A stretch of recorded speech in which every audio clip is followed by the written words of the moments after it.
cet avion devait décoller d'Alger pour aller se cracher sur la Tour Eiffel. 24 décembre 1994, les 241 passagers du vol Alger-Paris d'Air France sont pris en otage par des terroristes du GIA, le groupe islamique armé. C'est le début de 54 heures d'angoisse. Bernard Meunier est alors négociateur au GIGN, chargé de parler aux terroristes.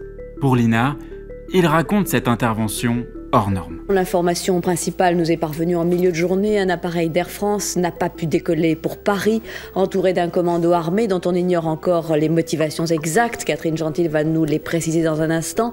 L'Airbus est toujours bloqué sur les pistes de l'aéroport d'Alger. Sur les 271 passagers, les pirates en ont libéré pour le moment 42, progressivement, en priorité les femmes et les enfants. L'aéroport a été bouclé, d'importantes mesures de sécurité ont été prises. Pour l'instant, on ne connaît toujours pas officiellement les exigences du commando, mais des sources algériennes affirment qu'il s'agirait d'un groupe d'islamistes. Selon des témoins, des coups de feu auraient été entendus dans l'après-midi. 3 personnes auraient été tuées par le commando. Il est quand même dit que 3 personnes ont été abattues, la 3e personne étant un jeune homme de moins de 25 ans, Yves Beugnet.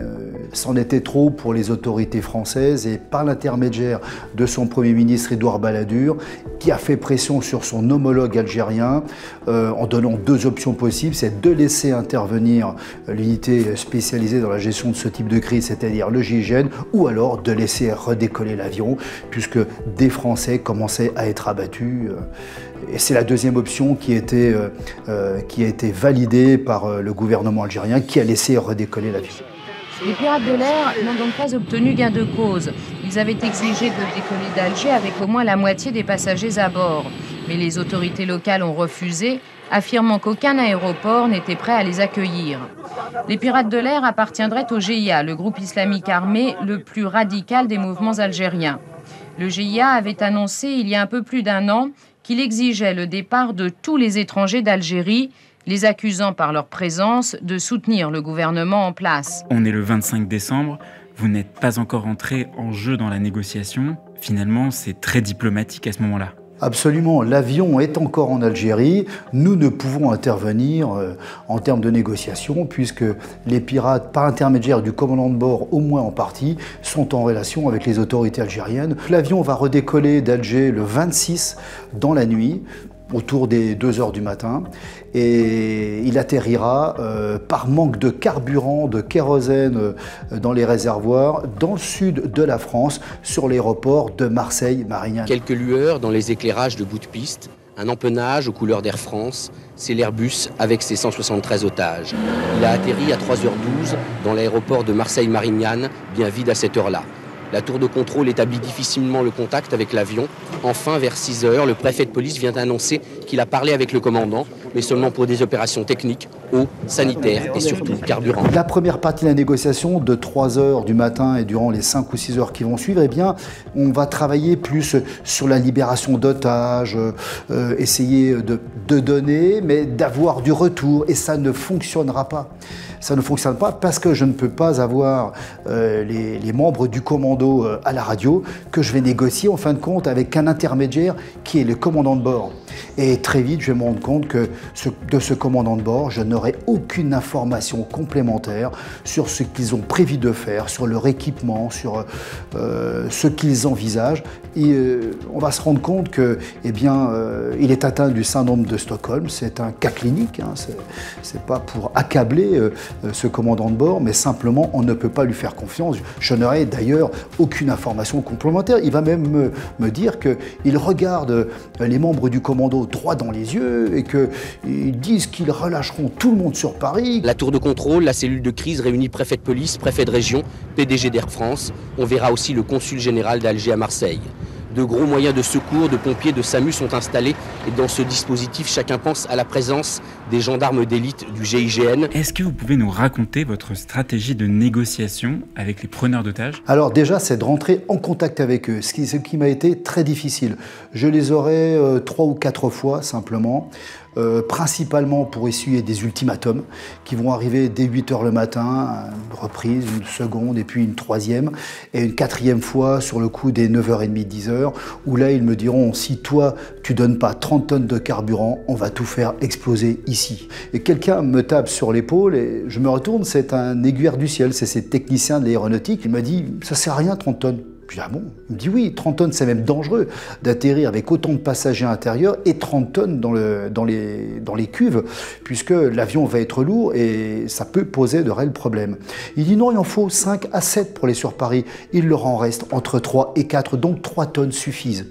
C'est donc là que l'on a compris que eh bien, ce trop-plein de carburant eh bien, pouvait servir à faire une plus grosse explosion. Cet avion devait décoller d'Alger pour aller se cracher sur la Tour Eiffel.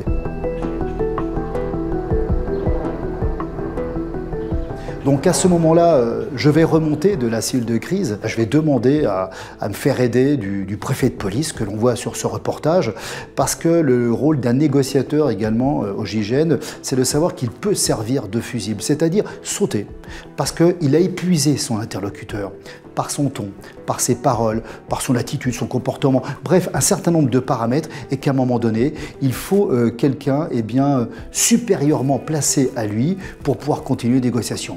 Je m'étais présenté comme quelqu'un attaché au cabinet du préfet, logiquement, c'était le préfet qui devait intervenir. Alors, Monsieur Géin va très bien jouer le jeu, il va venir s'asseoir à mes côtés, me demander comment on fait, bien entendu. Je vais expliquer que toute prise de parole va être concertée, on va les faire ensemble, mais qu'ils ont besoin d'un nouveau rythme, une autre sémantique, d'autres arguments.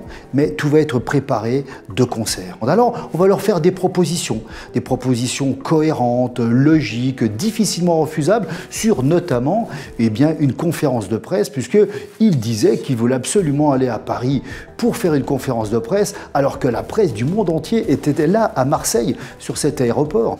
Mais à un moment donné, étant donné qu'ils voulaient absolument, eux, faire monter les journalistes les uns après les autres dans l'avion, là, c'était une limite que nous ne pouvions pas dépasser, c'est-à-dire on ne pouvait pas donner des otages supplémentaires. Et suite à ce refus, eh bien, l'avion se déplace, il quitte l'air-bombe où il était stationné et il vient se positionner à quelques dizaines de mètres de la tour de contrôle.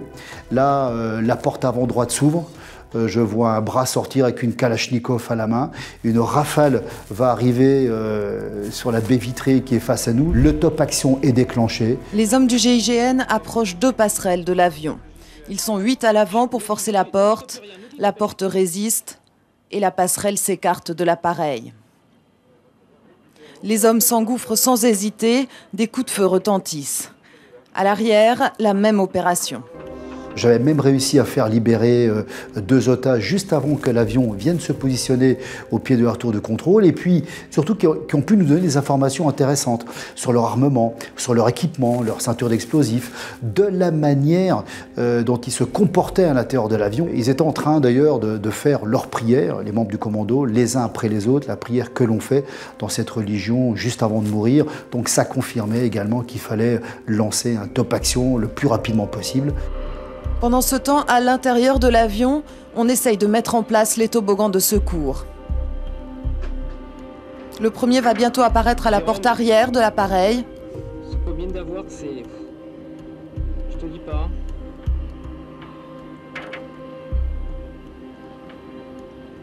À peine installés, les premiers passagers peuvent commencer à s'enfuir et un nouveau renfort arrive d'hommes du GIGN. Nous étions face à des idéologues religieux et face à des gens qui sont programmés pour mourir.